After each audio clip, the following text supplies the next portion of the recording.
Jai completed the school project in 15 days. How many days will team take to complete the same work if he is 25% more efficient than Jai?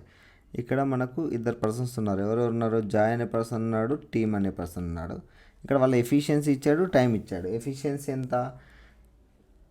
Team take to complete the same work if he's 25% more efficient than Joy. అంటే efficiency చూసుకుంటే Joy efficiency 100% అనుకుంటే Tim efficiency 25% more than Joy అన్నప్పుడు 25% more అన్నప్పుడు 125% అవుతుంది.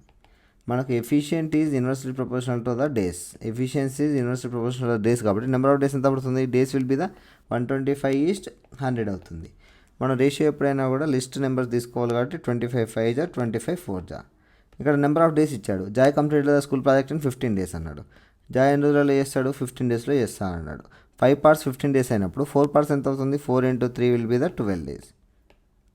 Team ఆ పనిని 12 daysలో complete చేస్తాడు. ఎందుకంటే ఎఫిషియన్సీ ఎక్కువ. జాయ్ ఎఫిషియన్సీ 100, ఇక్కడ టీమ్ ఎఫిషియన్సీ 125 ఎఫిషియెంట్ ఉన్నది కాబట్టి నెంబర్ ఆఫ్ డేస్ అనేది జాయ్ కంటే తక్కువ టైం పడుతుంది. ఇక్కడ 5 parts 15 days అయినప్పుడు 4 parts will be the 12 days. 12 daysలో కంప్లీట్ చేశాడు. ఇది ఇంకొక విధంగా ఏం చేయొచ్చు అంటే 15 × 100% is equal to 12 × 125%. Both are equal.